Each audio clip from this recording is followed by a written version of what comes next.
இன்னைக்கு நம்ம பார்க்க போற வெரிஃபைட் பேனல் 22nd செப்டம்பர் பார்க்க போறோம். மேக்ஸ் ஃபினான்ஷியல்ங்கிற சர்வீசஸ் ஸ்டாக்க வந்து பிக் பண்ணியிருக்கேன். ட்ரேட் ஹிஸ்டரி பார்க்கலாம். 18th செப்டம்பர் பை பண்ணிட்டு 22nd செப்டம்பர் வந்து செல் பண்ணியிருக்கேன். ஹார்ட்லி வந்து ஒரு 5 நைட்ஸ் வந்து ஹோல்டு பண்ணி வச்சுட்டு இந்த ஸ்டாக்க வந்து செல் பண்ணியிருக்கேன். என்ன ரீசனுக்காக வேண்டி இந்த ஸ்டாக்க பிக் பண்ணினேன்னு பார்க்கலாம்.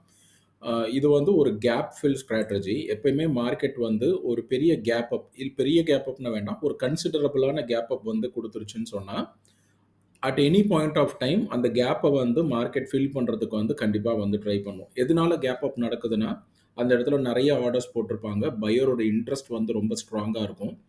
ப்ரீ மார்க்கெட் ஓப்பனிங்ல வந்து ஆர்டர்ஸ மேட்ச் பண்ணும்போது ஹையர் பிரைஸ்ல வந்து மார்க்கெட் வந்து ஓப்பன் ஆயிடும். மார்க்கெட்ட மேல மூவ் பண்ணுவ மேல ட்ரெண்ட் ஆகுது. ஒரு ஸ்டேஜ்ல வந்து மார்க்கெட் வந்து விட்ட கேப்ப வந்து கண்டிப்பா வந்து ஃபில் பண்ண ட்ரை பண்ணும். இப்போ இங்க ஒரு கேப் அப் நடந்திருக்கு. இந்த இடத்துல பார்த்தீங்கன்னா, 18th ஆகஸ்ட்ல ஒரு கேப் அப் வந்து நடக்குது. நெக்ஸ்ட் டேயே வந்து மார்க்கெட் வந்து ஒரு சின்ன ஃபில் வந்து பண்ணிடுச்சு. கரெக்ட்டா வந்து விட்ட கேப்ப அது நெக்ஸ்ட் டே வந்து ஃபில் பண்ணிட்டு மார்க்கெட் மறுபடியும் மேல போயிடுச்சு. சேம் இந்த இடத்துல பார்த்தீங்கன்னா, ஒரு கேப் அப் 20 ஆகஸ்ட்ல வந்து கேப் அப் நடக்குது.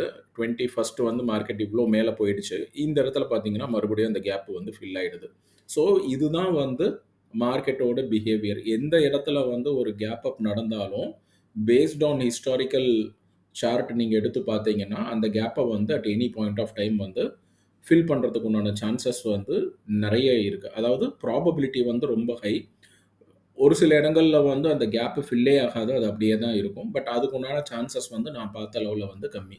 ஸோ நான் என்ன பண்ணுவேன்னா, இந்த கேப் ஃபில்லுக்கு வந்து ஒரு ரிஸ்க் மேனேஜ்மென்ட் வச்சிருப்பேன். என்னோட ஸ்விங் ட்ரேடிங்ல இந்த gap fill strategy apart from demand and supply இல்ல rally base rally, drop base rally எல்லாம் கடந்த சில வீடியோகள்ல நம்ம பார்த்த மாரி, இந்த கேப் ஃபில் ஸ்ட்ராட்டஜி என்னோட ஸ்கோர் பேஸ் சிஸ்டம்ல one of the strategy. So இத மாரி வந்துருச்சுன்னு சொன்னா நான் எப்படி ட்ரேட் பண்ணுவேன்னா, இந்த கேப்ப ஃபில் பண்ணுங்கிறது என்னோட அசம்ப்ஷன்.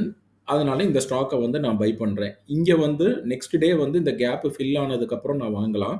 பட் ஒரு சில நேரங்கள்ல என்ன பண்ணும்னா, அந்த கேப் வரைக்கும் கிட்ட வந்து மார்க்கெட் வந்து ஒரு ரிவர்ஸ் ஆகும்.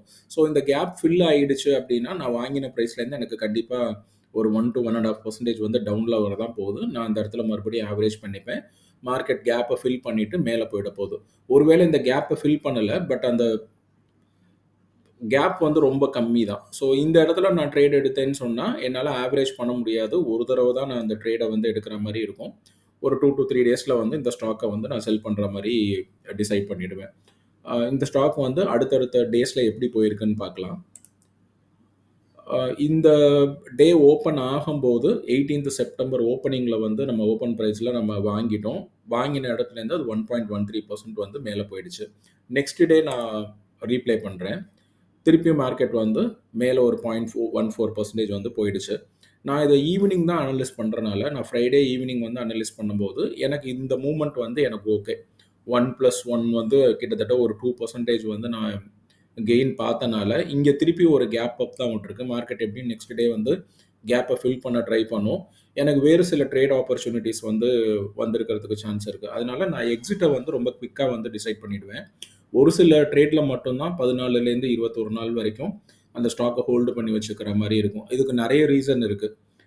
எனக்கு நெறைய ஸ்டாக் ஆப்பர்ச்சுனிட்டி இல்லாம இருந்ததுன்னு சொன்னாலும், நான் அந்த ஸ்டாக்க வந்து ஹோல்டு பண்ணியிருப்பேன். வேற ஒரு ஸ்டாக் ஆப்பர்ச்சுனிட்டி வரும்போது, இருக்கிற ஸ்டாக்ல எது ப்ராஃபிட்டபிளா இருக்கோ, அந்த ஸ்டாக்க செல் பண்ணிட்டு, புதுசா இருக்கிற ஸ்டாக்குக்கு வந்து நான் என்னோட கேஷ வந்து அலோகேட் பண்ணிடுவேன். ஸோ நான் ஃப்ரைடே நைட் நான் வந்து அனலைஸ் பண்ணதுனால, சாட்டர்டே நான் ஹோல்டு பண்ணியிருக்கேன். சண்டே ஹோல்டு பண்ணியிருக்கேன். அதுல ஒரு 2 நாள் வந்து தேவையில்லாம வேஸ்ட்டா போயிடுச்சு. மண்டே ஓப்பனிங்ல இந்த ஸ்டாக்க வந்து நான் செல் பண்ண போறேன்.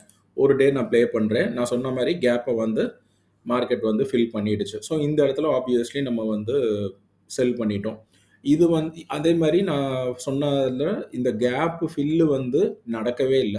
ஒருவேள நான் கேப் ஃபில்க்காக வேண்டி நான் வெயிட் பண்ணியிருந்தேன்னு சொன்னா, இந்த 1 to 2% வந்து என்னால கெயின் பண்ணியிருக்க முடியாது. இந்த ட்ரேட் எப்படி போச்சுங்கிற ரீசன வந்து நான் டிஸ்கிரிப்ஷன்ல நான் குடுத்திருப்பேன். நீங்க அந்த சம்மரி பாருங்க. இதுல உங்களுக்கு ஏதாவது டவுட்ஸ் இருந்தது, கிளாரிஃபிகேஷன் இருந்ததுன்னு சொன்னா, கீழ கமெண்ட் செக்ஷன்ல போஸ்ட் பண்ணுங்க. நான் அட்ரஸ் பண்றேன். நாளைக்கு வேற ஒரு வீடியோல பார்க்கலாம். Thank you so much.